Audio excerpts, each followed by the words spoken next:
नमस्कार. मालिकेच्या आजच्या भागामध्ये आपल्याला पाहायला मिळणार आहे की अंकुश आणि अबोली महादेवाला अभिषेक करत असतात. चाळीमध्ये पूजा असते आणि व्रत असतं, त्यामुळं अंकुश आणि अबोलीला तो मान दिलेला असतो. दोघंही पूजा करत असतात आणि त्याच वेळी तिथे विजयाची एंट्री झालेली आहे. म्हणजे जो रिपोर्ट अंकुश आणि अबोलीचा आहे बाळाच्या बाबतीतला, तो रिपोर्ट घेऊन विजया तिथं आलेली असते. अंकुशने तिला आधीच पोलीस स्टेशनमध्ये ठणकावून सांगितलेलं असतं, तरीही ती विजया काही अंकुश अबोलीच्या आयुष्यात येण्यापासून स्वतःला काही ती अडवत नसते.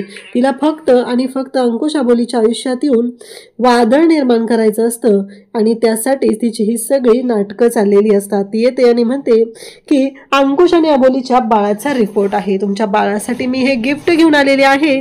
आणि असं म्हणत तिने तो रिपोर्ट आणलेला आहे आणि तो रिपोर्ट ती अंकुशला देत असते. खरं तर अंकुशला खूप राग आलेला असतो आणि जेव्हा तो रिपोर्ट हातात घेतला जातो तेव्हा मात्र इकडे अंकुश तो रिपोर्ट पाहतो, त्याला धक्का बसतो आणि मग विजया सगळ्यांना ठणकावून सांगत आहे की अबोलीच्या पोटात असलेलं बाळ हे अंकुशचं नाही. हे ऐकल्यानंतर अबोलीच्या पायाखालची जमीन सरकते. म्हणजे नक्की हे सगळं काय झालंय, काय याच्या मागं कारण? आता विजयाने हे कांड का सुरू केलेलं आहे, काय अर्थ या सगळ्याचा? कारण ब्लड टेस्ट तर डॉक्टरांनी केली होती, त्या डॉक्टरांनाही त्यांनी मारून टाकलेलं आहे. नक्की काय झालेलं आहे ते आपल्याला आजच्या या व्हिडिओमध्ये पाहायला मिळणार आहे. त्यासाठी प्रेक्षकांनो हा व्हिडिओ शेवटपर्यंत पहा. त्याचबरोबर चॅनलवरती नवीन असाल तर चॅनलला सबस्क्राईब करा. तर इकडे रमा, त्याचबरोबर अबोली आणि क्रिश, मनवा हे सगळेजण घरी असतात. तेव्हा आता सगळेजण मनवाला आणि क्रिशला बोलत आहेत. रमाही म्हणत आहे की हे चुकीचं केलेलं आहे, अशा पद्धतीने तुम्ही वागायची गरज नव्हती. कारण या सगळ्याचा परिणाम काय होते तुमच्या लक्षात येते का? कारण या सगळ्यामुळे काय झालं असतं? अबोली म्हणते की तुम्ही पोलीस प्रोटेक्शन का घेतलं नाहीये, अंकुश सरांना आधी का सांगितलेलं नाहीये? जर अंकुश सरांना सांगितलं असतं तर त्या मुलीला पोलीस प्रोटेक्शन मिळालं असतं आणि त्या मुलीचा जीव वाचला असता, असं अबोली ठणकावून सांगत असते. परंतु मनवा आणि क्रिश मात्र ओरडत असतात. क्रिश म्हणत असतो काही झालं नसतं, काही त्या मुलीचा जीव वाचला नसता आणि काही नसतं, त्याचं सगळं क्रेडिट अंकुश सरांनी घेतलं असतं, आम्हाला त्याचं काही करू दिलं नसतं. अशा पद्धतीने यांचं बोलणं चाललेलं असतं. आणि तेव्हा मात्र इकडे मनवा म्हणत असते काही नाही, अंकुश दादा कोणतीही मदत करणार नव्हता, हे मला चांगलंच माहिती आहे, असं मनवा ओरडून ओरडून बोलत असते. त्याचबरोबर ती म्हणते बघितलं ना अंकुश दादाने काय केलं, कारण क्रिशने त्या दिवशी गोळी मारली तुझा जीव वाचवण्यासाठी, त्या सानिकावर गोळी चालवली, तर तू काय केलंस? सानिकावर गोळी चालवली म्हणून अंकुश दादा तिथं काहीच नाही बोलला. कमिटीच्या समोर क्रिशला सस्पेंड केलेलं आहे, हे सगळं मनवा बोलत असते. आणि तेव्हा मात्र अबोली भयानक अशी चिडलेली असते. अबोलीला कळतच नाहीये की मी काय करू आता नक्की, सगळं हे या सगळ्यातून मार्ग कसा काढू, हा प्रश्न अबोलीला असतो. आणि त्याचबरोबर अबोली मात्र म्हणत असते की नाही, मला काही करून यांना समजवायला पाहिजे. अबोली त्यांना समजवत असते कारण पोलिसांकडून न्याय मिळू शकत नाहीये. हे सगळं जे काही घडत आहे ना, हे सगळं चुकीच्या पद्धतीनं घडत आहे, असं त्यांचं बोलणं चाललेलं असतं. तेव्हा क्रिश म्हणत असतो की काय चाललंय हे सगळं. तेव्हा क्रिश पण अंकुशवर आरोप करत असतो, अंकुश सरांनी काहीही आमचं ऐकलं नसतं आणि आम्हाला कोणतीही मदत केली नसती, असं क्रिशचंही म्हणणं आहे. तेव्हा रमा म्हणते अगं मनवा, तुला कळतंय का तू काय बोलतेस? अगं या घरामध्ये तुझे आजोबा, त्याचबरोबर अंकुशचे बाबा, तुझे वडील सगळे पोलीस डिपार्टमेंटमध्ये होते, इव्हन तुझा नवराही पोलीस डिपार्टमेंटमध्ये आहे, आणि तरीही तू अशा पद्धतीचे आरोप करते. तुला कळतंयस का? तुला काय झालंय काय तुम्हाला नक्की? इकडे बोलत असते ती म्हणजे विजया आणि ती तिच्या नवऱ्याला म्हणजे जो कॅन्डीमॅन आहे त्याला सांगत असते, त्याला म्हणत असते की हे बघ कसं आहे माहितीये का, ज्या झालेल्या आहेत त्या गोष्टी वेगळ्या आहेत, पण आपल्याला या सगळ्या गोष्टींचा विचार करणं गरजेचं होतं. मला त्यातून तुला सुखरूप बाहेर काढायचं होतं, कारण मला भीती वाटत होती तू जर त्याच्यामध्ये अडकला असता तर, कारण तो ट्रॅप होता आणि तो मनवाने रचला होता. मीच तिला सांगितलेलं होतं त्या माणसाला पकडून ठेव आणि जर तू त्याला पकडलं तर मी तुला माझी शिष्य बनवेल. पण बघितलं ना हे सगळं काय झालेलं आहे. हे सगळं बोलणं अशा पद्धतीनं सुरू असतं. तेव्हा ती म्हणते मला आत्ताच्या आत्ता जावं वाटतंय आणि ते रिपोर्ट अंकुश अबोलीच्या समोर ओपन करावे असं वाटत आहे. त्यानंतर इकडे पाहायला मिळतं की अबोली, क्रिश, त्याचबरोबर मनवा, रमा सगळेजण बोलत आहेत की हे सगळं जे काही घडलेलं आहे ते चुकीचं घडलेलं आहे असं रमाचंही म्हणणं आहे. पण यांना कोणाला ऐकूनच घ्यायचं नाहीये. क्रिश आणि मनवा मात्र हट्टाला पेटलेले असतात. त्यांचं असं असं म्हणणं असतं की नाही, जे काय घडलेलं आहे याला जबाबदार कोणीही नाहीये, कारण ती मुलगी आम्ही चांगला ट्रॅप रचला होता, पण तुम्ही दोघी जणी मध्ये आला आणि तुमच्या दोघींमुळे प्रॉब्लेम झालेला आहे असं म्हणत आता हे दोघंही बोलत असतात. आणि त्याचबरोबर आबोली म्हणते, काय बोलते तू, तुला कळतंय का, काय सांगत आहेस तू हे सगळं? तेव्हा मात्र हे बोलणं चालू झालेलं असतं आणि मग इकडे रमा तिला ओरडत असते. रमा समजून सांगत असते, पण ऐकूनच घ्यायचं नाही म्हटल्यानंतर कितीही समजवलं आणि काहीही केलं तरीही मनवा आणि क्रिसच्या डोक्यात काही घुसतच नसतं. त्यांना फक्त एवढंच माहिती आहे की अंकुश आणि आबोली खूपच वाईट वागत आहेत. सगळं क्रेडिट त्यांना स्वतःला घ्यायचं असतं, सगळं श्रेय त्यांना लाटायचं असतं आणि त्यासाठी त्यांची ही सगळी नाटकं चाललेली असतात. अशा पद्धतीने बोलणं चाललेलं असतं. त्याचबरोबर रमा म्हणत असते की बाद झालं, आतापर्यंत खूप ऐकून घेतलेलं आहे, परंतु यापुढे ऐकून घेणार नाही अंकुश आणि आबोलीच्या बद्दल.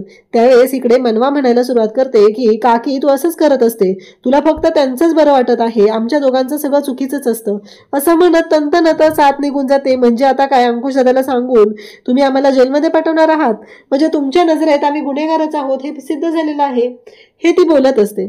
इकडे आता विजयाला तो जो कॅन्डीमॅन आहे तो सांगू लागतो की हे बघ विजया, कसं आहे माहितीये का, की तुझ्या लक्षात येते का, ती हुकमाची चावी आहे, ते एक चक्रव्यूह आहे, एवढ्या लवकर नाही. जेव्हा अंकुश आणि आबोली सगळ्यात जास्त आनंदात असतील तेव्हाच ते आपल्याला फोडायचा आहे, तो बॉम्ब टाकायचा आहे, त्याशिवाय नाही. इकडे आबोलीला अचानक त्रास होऊ लागलेला असतो. रमा तिथं धावत येते आणि म्हणते, का ग आबोली काय होतंय? आबोलीला त्रास होत असतो. रमा सांगत असते की हे बघ आबोली, काळजी करू नकोस, सगळं व्यवस्थित होणार आहे. आणि मला सांग, तुझी आई मीच आहे ना, त्यामुळं तुझी डिलिव्हरी होईपर्यंत ज्या सगळ्या गोष्टी असणार आहेत, तुला काय हवं नको ते सगळं तू मला सांगायचं आहे, मी तुझ्यासाठी ते सगळं करणार आहे असं रमा सांगत असते. इकडं आता विजयाचा प्लॅन ठरलेला असतो. विजया म्हणते की आता मला वेगळं काहीतरी केलं पाहिजे आणि विजया एक घाणेरड्या पद्धतीचा प्लॅन करत आहे आणि तिने अशा पद्धतीचा राडा करायचं ठरवलेलं असतं आणि तो करण्यासाठीच तिने आता आलेली असते. हे सगळं जेव्हा घडत असतं तेव्हा मात्र तिला जराशीही लाज वाटत नसते, कारण तिने जे काय करत असते ते खूप भयानक असं असतं. कारण ती म्हणते की आता बघ, त्या अंकुश आणि आबोलीला कसं उद्ध्वस्त करायचं आहे, त्यासाठी मी काय काय करते असं ती बोलत असते. त्यासोबतच इकडे आबोली आणि रमा म्हणत असते की आबोली काळजी करू नकोस, मी आहे ना, त्यामुळं तुला काळजी करायची अजिबात गरज नाही.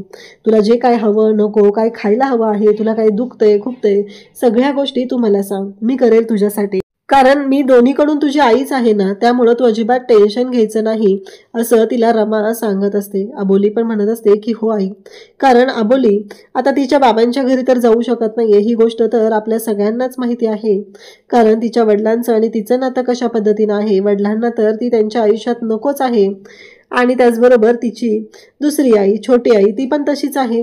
त्यामुळे आता रमालाच आबोलीचं सगळं पाहावं लागणार आहे. हे सगळं आबोली आणि त्याचबरोबर रमा दोघीही बोलत असतात आणि त्याचबरोबर आबोलीला काय हवं नको ते रमा पाहत असते. दुसऱ्या दिवशी आता अंकुशने पोलीस स्टेशनमध्ये बोलवलेलं असतं. जी काही घटना घडलेली असते ती खूप भयानक असते. पहिल्यांदा आबोलीची चौकशी केली जात असते आणि तेव्हा मनवा मात्र आता क्रिसचे कान भरायचं काम सुरू करते, कारण क्रिसच्या बाबतीत तिने बोलायला सुरुवात केलेली असते. क्रिसला म्हणत असते, बघितलंस का क्रिस, काय झाले, दादा वहिनीने काय केले, सगळी ती वहिनी आहे ना, ती क्रेडिट घेऊन चाललेली आहे, तिला ना काही वाटतच नाहीये, बघितलं ना ती कशी वागत आहे, म्हणजे तो किलर आपण पकडत होतो, एवढं सगळं घडत होतं, पण ह्या वहिनीमुळे सगळा राडा झाला आणि त्या गोष्टीचं क्रेडिट मात्र ती स्वतःलाच घेऊन टाकत आहे. बघितलंस ना तू, आपल्याला काही केलं पाहिजे आता या सगळ्यातून बाहेर पडण्यासाठी असं बोलणं चाललेलं असतं. तेव्हा मात्र क्रिश म्हणत असतो की हो, अगदी बरोबर आहे. म्हणजे आता क्रिश पण नंदीबैलासारखा मान डोलवायला सुरुवात करतो आणि तो म्हणत असतो की नाही, आपला अधिकार, आपला हक्क जो आहे तो आपल्याला मिळालाच पाहिजे आणि त्याचबरोबर आता आम्ही शांत राहणार नाही. आबोलीला जे विचारलेलं असतं त्या सगळ्या प्रश्नांची उत्तर आबोली देते. नक्की तिथं काय काय घडलेलं होतं हे सगळं आबोलीला विचारलेलं असतं. तेव्हा आबोली सांगत असते की मी जेव्हा तिथं पोहोचलेले होते तेव्हा तो जो मास्क कॅन्डीमॅन आहे तो आतमध्ये गेलेला होता, पण त्याने तिथं हॉस्पिटलमध्ये धूर केलेला होता, त्यामुळं कोणीच त्याला पाहिलेलं नव्हतं आणि तो आतमध्ये पोहोचलेला होता. या सर्व गोष्टी घडू लागलेल्या असतात. त्याचबरोबर अचानक तिथे येते ती म्हणजे ज्या मुलीला प्लॅनमध्ये सहभागी करून घेतलेलं मनवानं, त्या मुलीची आई, आणि ती म्हणत असते की मला आताच्या पोलीस कंप्लेंट करायची आहे या मनवा आणि क्रिशबद्दल, कारण त्यांनी जो काही गोंधळ घातलेला होता त्यामुळं माझ्या मुलीचा जीव धोक्यात होता. क्रिश म्हणतो, तुम्ही असं काय बोलताय, म्हणजे तुम्ही खोटं बोलताय. तेव्हा ती बाई म्हणते की नाही, मी खोटं वगैरे काहीच बोलत नाही आहे, मी जे खरं आहे ना तेच तुम्हाला सांगत आहे, कारण तुम्हाला पटवूनच घ्यायचं नाही आहे म्हणून तुम्ही माझ्याशी अशा पद्धतीने बोलत आहात.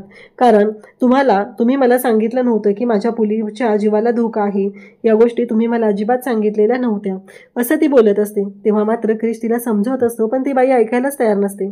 तेव्हा मनवा म्हणते की इथे तुमची कुठलीही तक्रार नोंदवून घेतली जाणार नाही. तेव्हा मात्र अंकुश म्हणतो, बास, हे जे पोलीस स्टेशन आहे ते अंकुश शिंदेचं आहे आणि इथे येणाऱ्या प्रत्येक व्यक्तीची तक्रार नोंदवून घेतली जाते आणि त्या व्यक्तीला न्यायसुद्धा मिळवून दिला जातो. आणि मग शेजारच्या टेबलवर असलेल्या हवालदारांकडे जायला सांगितलं जातं आणि तिथं तुमची तक्रार नोंदवली जाणार आहे असं सांगितलेलंच असतं. इकडे अबोली आणि त्याचबरोबर अंकुश बाजूला होतात आणि मग अंकुश म्हणत असतो की आता नक्की काय करायचं. म्हणजे अंकुश सर, आता अबोली विचारू लागते की अंकुश सर काय करावं लागेल, तुमच्या डोक्यात काय आहे, असं अबोली अंकुशला विचारू लागते. तेव्हा मात्र अंकुश म्हणत असतो की मला नाही माहिती काय होणार आहे, पण एक गोष्ट मात्र मी तुला सांगू इच्छितो की हे सगळं जे काही घडत आहे ना ते मात्र खूपच विचित्र पद्धतीने चालू आहे. कारण आता अंकुश म्हणतो की मला कायद्याचं रक्षण करण्याशिवाय माझ्याकडे पर्याय नाही. तेव्हा अबोली म्हणते की ठीक आहे, मी अटकपूर्व जामीन घेऊन येते, त्याची तयारी करते, कोर्टाकडे मला जावं लागेल, अबोली असं सांगत असते. तेव्हा क्रिश तिथे येतो आणि म्हणू लागतो की म्हणजे सर तुम्ही करूनच टाकलं, आम्हाला आमची बाजू मांडण्याचा अधिकारच नाही आहे. बघितलंस का मनवा, काय केलं यांनी दोघांनी प्लॅन, आपल्याला अटक करायचाही प्लॅन झालेला आहे. आणि तेव्हा मात्र इकडे अंकुश अबोली दोघंही तिथं असतात. अबोली आता अटकपूर्व जामीन आणण्यासाठी निघालेली असते आणि त्याच वेळी तिथे येते ती म्हणजे विजय आणि ती सांगू लागते की मी क्लायंटला भेटायला आली आहे. तेव्हा अंकुश म्हणतो की निघा, काही संबंध नाही तुमचा इथं, परवा तुम्ही घरी आलेलात म्हणून मी शांत बसलेलो, आता मी शांत बसणार नाही, अशा पद्धतीचं बोलणं त्या दोघांचंही चाललेलं असतं. त्यासोबतच इकडे विजया म्हणत असते की मी माझ्या क्लायंटचे अटकपूर्व जामिनाचे पेपर घेऊन आलेले आहे आणि त्यामुळं मला ह्या सर्व गोष्टींबद्दल काहीही बोललेलं मी सहन करणार नाही, अशा पद्धतीचं तिचं बोलणं चाललेलं असतं. त्यासोबतच इकडे जेव्हा या सर्व गोष्टी घडत असतात तेव्हा मात्र विजया म्हणते की चला, मी माझ्या क्लायंटचा अटकपूर्व जामीन केलेला आहे. तर प्रेक्षकांना उद्याच्या भागात आपल्याला पाहायला मिळणार आहे की अंकुश आणि अबोली दोघंही पूजा करत आहेत आणि पूजा करत असतानाच त्यांना तिथे काही गोष्टी निदर्शनास येत आहेत आणि त्या म्हणजेच की तिथं अचानक विजय आलेली असते. सगळेजण खूप खुश असतात, सगळ्यांना खूप आनंद झालेला असतो, पण अचानक तिथं विजयाची एंट्री होते आणि विजया तिथे येते. तेव्हा मात्र विजया तिथे येऊन म्हणते की मला ना तुमच्या बाळाला एक छोटंसं असं गिफ्ट द्यायचं आहे, असं ती सांगू लागते. आणि तेव्हा मात्र अंकुश तिथं पूजा करत असतो, तिथूनच तो बाजूला जातो आणि तिला बोलू लागतो की काय. तेव्हा ती सांगत असते की मला ना एक गिफ्ट द्यायचं आहे आणि ते म्हणजे हे रिपोर्ट जेव्हा ते अंकुशच्या हातामध्ये देते तेव्हा रिपोर्ट पाहिल्यानंतर अंकुशला मात्र धक्का बसतो आणि विजया म्हणत असते की हो, हेच ते रिपोर्ट आहेत ज्याच्यामध्ये स्पष्ट क्लिअर होत आहे की हे बाळ अंकुश शिंदेचं नाही.